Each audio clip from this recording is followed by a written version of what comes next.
I'm back with another video. Today was a day I got my Starbies. I left work and then I was like, oh my gosh, I didn't record over this weekend. So today is actually Monday. But yes, as you can see, I got my hair done. Finally, I was so tired of doing my hair. But I wanted to come to y'all and talk to y'all about my study abroad trip. I went to Spain because, well, backtrack. So, as you all know, I am a Spanish major. And if you didn't know, now you know. And so one of my goals in life is to be fluent in Spanish.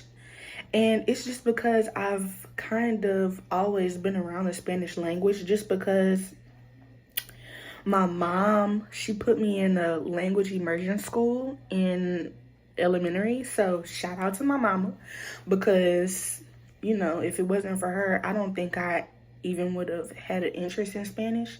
And that's kind of where my love for Spanish, the seed for loving Spanish, that's where it was planted. And then after that, I just kind of wanted to chase after learning that language. So then we get to middle school.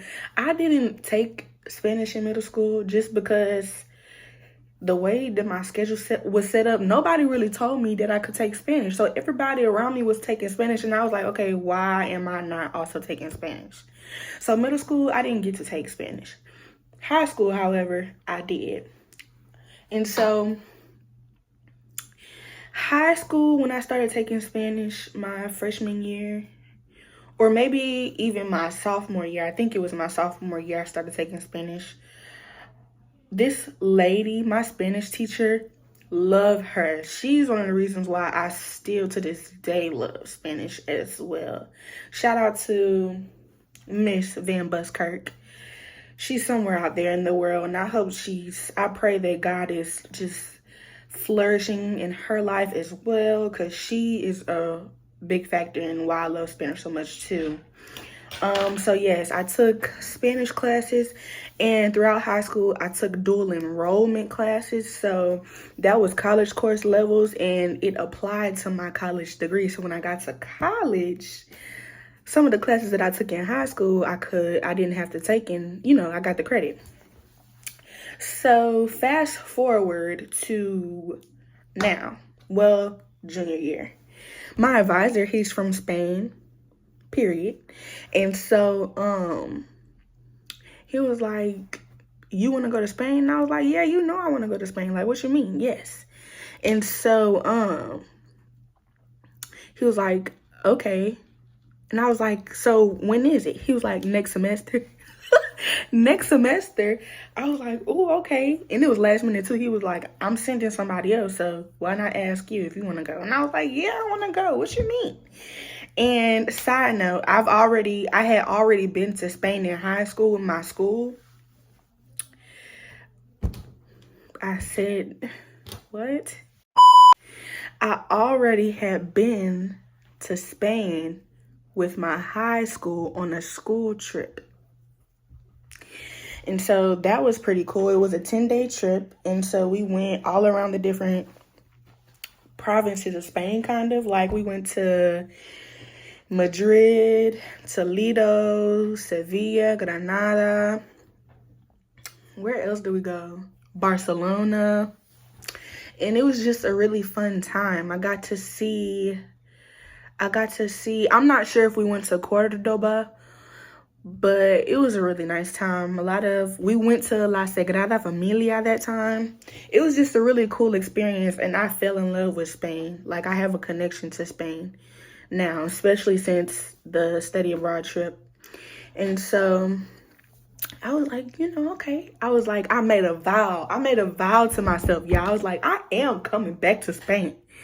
That first trip that I went there, And that was the first time that I went to Europe, period. But I was like, yeah, I vow I will be back to Spain.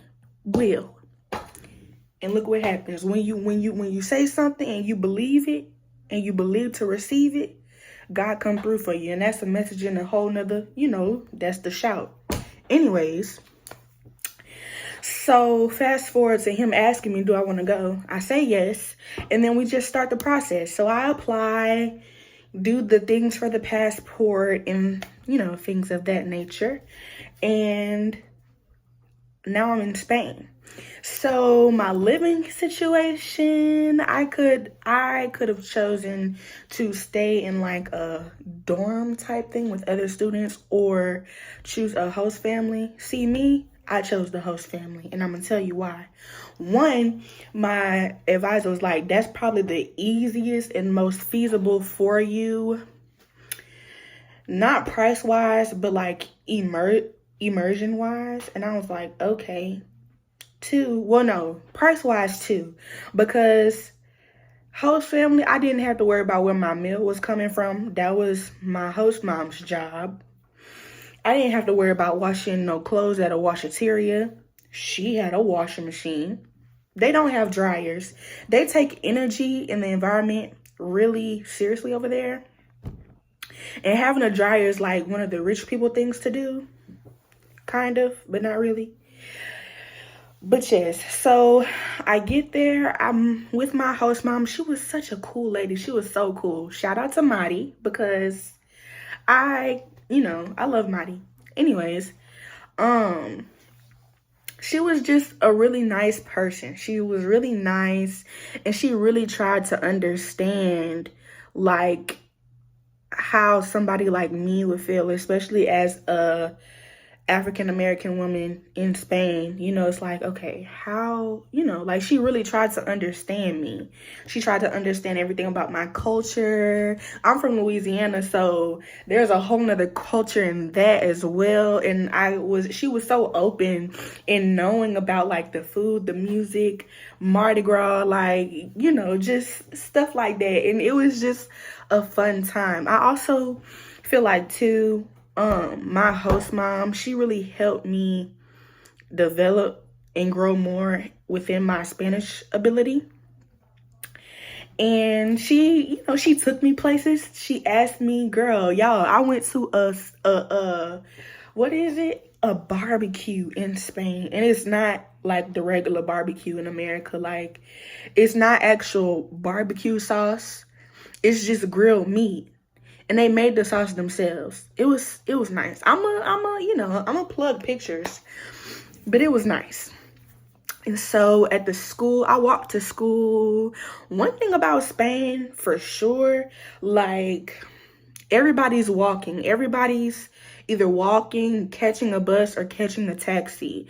Nobody's really driving a car because it's hard to find parking spots in Spain. And nobody like really has a car just because they choose not to, because of the parking in Spain. And there's a lot of hills. It's a mountainous region. I was in Granada, Spain for my study abroad. And it was just like walking. I feel like because I walked so much over there, like I walked 30 minutes to school, 30 minutes back. And the people over there, they live longer. Because you got people like 70, 80 years old just walking, no cane, tennis shoes. Even if they did have a cane, they not struggling for real. And it's because their heart health is just like, it's fire because they got to walk. And so I don't want to lose that stamina that I've gained from Spain. So like I go to the gym and I just walk. I just be walking. Because like, and I set the incline and everything. Because I used to walk up this big hill, y'all. First time I did that, I thought I was going to pass out. Did. Because then I had to carry a book sack with a computer in it. And a notebook. And some books. No. I thought I was over with. But I did it. And it was for the better. But yes, at school, of course, everything is in Spanish, but everything over here, like everything over in America is like my classes for Spanish, my Spanish classes are in Spanish. So that wasn't like, oh my gosh, I don't know how I'm gonna do this now. That wasn't a thing that I was worried about. So yes, all of my classes were in Spanish, and before I went, I made sure that the classes that I took would count towards my degree, because I'm not going for my health. Okay, thank you. But yes. So I took 2 literature classes. I took women in literature, and I took a like literature from the 19th century to the present. And it was cool. It was nice. It was fine. And everything else, you know. I took a business class, like in introduction negocios. That's what business is in Spanish, negocios. I don't know nothing about business, especially in Spanish and in Spain. And it's not policies about America. It's policies about Spain. So that was a little challenging for me, but I did pass the class. Glory be to God, because your girl not stupid. Okay? And so, yes, what other class did I take? All the people who were a part of the program had to take like a writing class, like producción y escritas, or escribe, something like that. Yes, it was something. And then a grammar class, you know. So that was that. We didn't have school on Fridays. And then Saturdays, we went to different cities. So one and excuse the noise, y'all. I have a roommate, so if that's what you hear, then that's what that is. But Saturdays we went to different cities. So one city we went to Cordoba. One Saturday we went to Cordoba. We went to Sevilla, Toledo. We went to when we first got there, like before we started school, we went to the Alhambra. That's the big castle thing. It's a big castle, and it's Arabic influence, because you know, the Muslims infiltrated Spain for a minute, and so there's still Muslim influence or Islamic influence in Spain. Fun fact, the Spanish language, a lot of the words that they use are influenced by Arabic. For example, ojalá. Ojalá means I wish, or to wish. And that is an Arabic word. However, it's a Spanish word. There's a lot of different things of that nature, but Spain has a lot of Arabic influence, Muslim influence, things of that nature. And then, yes, there was a lot of history about that. Also, too, we went to a lot of cathedrals, of course, because Catholicism was something that was very, very, very important back in those times. And it is still a big religion in Spain today, just because of the history. And there's a lot of buildings built from like the 4th and 3rd century. And that was crazy, because America is actually fairly new compared to all the countries over there. So you're walking on streets that like are cobblestone sometimes, and it's different, but it's nice. And then Granada is a city between the beach and mountains. It's fire, because one day when it's hot, you can go to the beach. When it's cold, you can go to the mountains. Fire. But yes. What other things did we go to? The cathedrals. One of the cathedrals, I forgot what it was called, but It has Queen Isabella in it, like her tomb. Like, it's like that. And then one of the churches we went to, I forgot what it was called. There, I think Columbus is there, type thing. Like, that's how old it is. Columbus and his children. And see, over there, Columbus, he isn't like, he's a hero over there. We Americans have another perception on Columbus, but they think that he's a hero.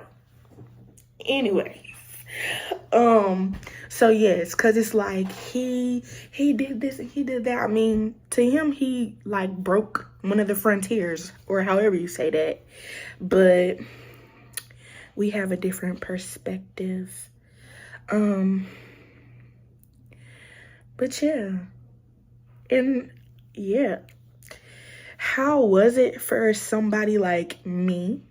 And by that, I mean an African-American woman.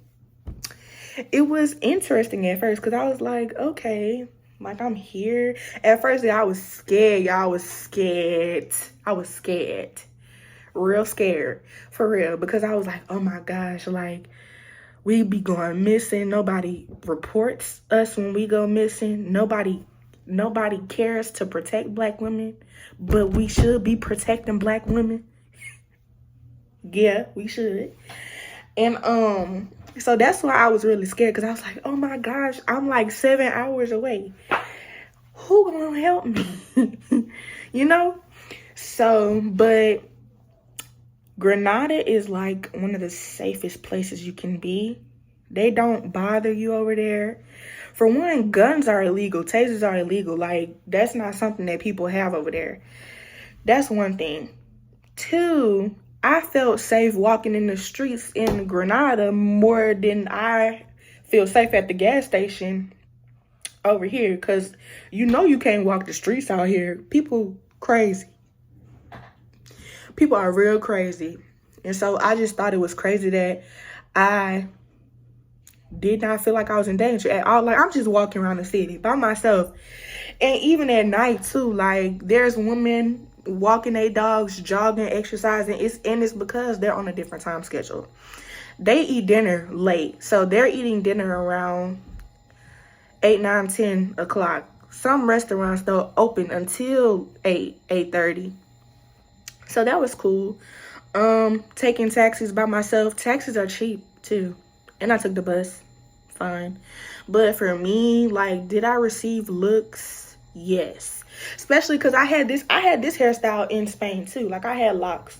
And so I don't look African. And some, like, do they have people of color there? Yes, but it's not a lot, because Spain is still a homogeneous country. But it's not like blatant racism out there. It's not like out here. It's more systematic a little bit. Because it's like, ooh, I see that she's different. She looks different, more different than me. And I don't see that every day. And the people that they do see that are of color are from Africa. So, and I don't look African. Like, they could just kind of tell because of how I dress and everything else like that. Like, that's just not how I dress. Very American. I had like I had tights, t-shirt, hoodie, slides, like the regular schmegular degular. What I do, I was going to school. Nobody's finna dress up, but they do dress up. Like, there's never really a moment that those people dress down, because like everywhere I look, like any time of the day where I went, they had some cute stuff on. Like, they dressed, but I wasn't trying to do all of that. You know, I was chilling, going to school. I wasn't really worried about that. Some days I dressed up, some days I didn't. Majority of the days I did not. But that's neither here or there. But so yeah, they would just look at me, and it's not because they're judging. They just noticed something that's different. So I gave, like, that was a heart posture check, because I had to remember, okay, all right, Kate, you're not in the same country, for one. So their customs are very much different. Two, you're a child of the king, so you have to represent yourself as such. Because I try to represent Jesus wherever I go. Amen? Amen. So, and then another thing, like, when I first got there, I was like, okay, just be aware. Don't just be looking at people like, okay, what are you looking at? You know? So a lot of the times they like stare because they weren't taught to not stare. Like, where I'm from, we're taught to not stare. Because why are you staring at people? Like, don't do that. Let them go about their day, you know? But yeah, they would stare, y'all, and I'll be like, hola, you know? And sometimes they would say hola back, sometimes they wouldn't. Like, I remember, I guess it's just, you know, a difference in, like, what they're used to, because I would walk past this man. He had a coffee shop. He had a twin, y'all, and I didn't know he had a twin.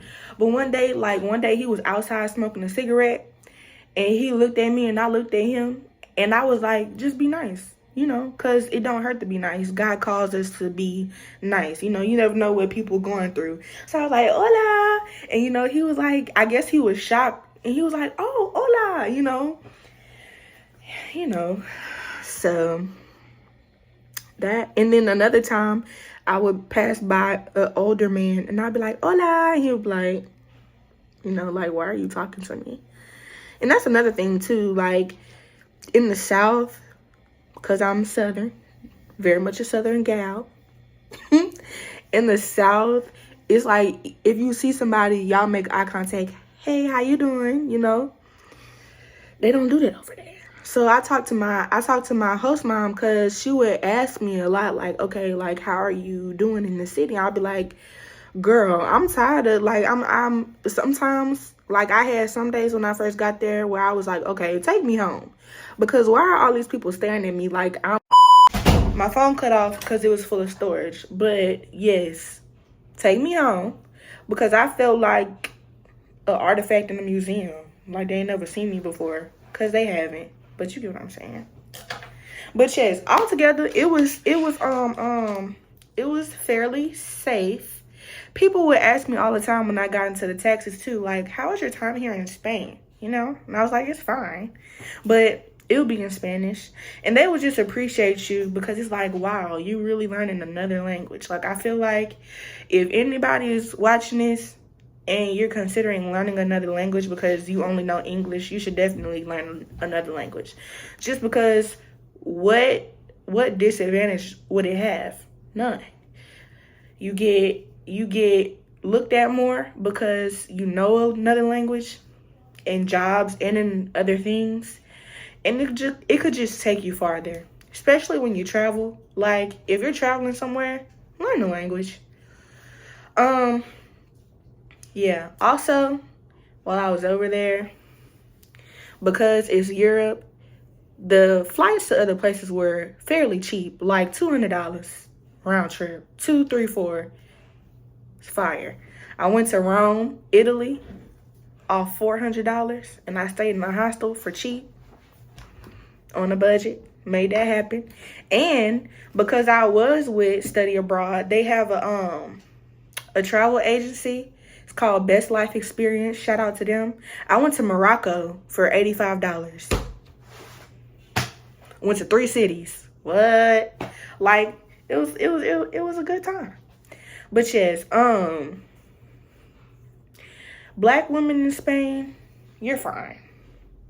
You're fine, especially in Granada. It's a smaller city, so there's nothing to worry about except for pickpocketing. That's the only thing you would have to worry about. But kidnapping, murders, you know, it happens anywhere. But that's not common over there. Everybody's in their own little bubble. Everybody tries to help other people. They're really nice over there. But only time it was kind of sketch. The first day I got there, my host mom was walking me to my school because I needed to take a proficiency test. By the way, I'm B 1.2. That is high intermediate, period. And we were walking and I heard a little child yell out the window, "Negra." And it wasn't on a racist level. Negra literally means black woman or black girl. And that's why I say it's not, I couldn't take it offensively. At first I was just shocked just because it was so off the wall, but you can't really it's a grace thing. Just because those kids 9 times out of 10 have never seen somebody that looks like me. And so, yeah. But that's really it. I'll plug those pictures, because there's a bunch of them. And some of those you won't see just because there's so many. But y'all, I rode on a doggone camel. I rode on a camel on the beach in Morocco, which is in Africa. Like, who does that? It's just a blessing. But yes, so that was my time in Spain and in Europe. If anybody is wondering and considering traveling abroad, I really think that you should do it. And I really think that you should do your research first, because I certainly did. Because it opens you up to a new experience, a new way of life. And it's something that you have for you for the rest of your life, because after that experience, Spain is definitely like a second home to me now. And if it wasn't for friends and family, y'all, I would be over there. Because it's that nice. But yes, so thank you for watching. And I will see y'all later. Bye. I wish I could call you up, miss how you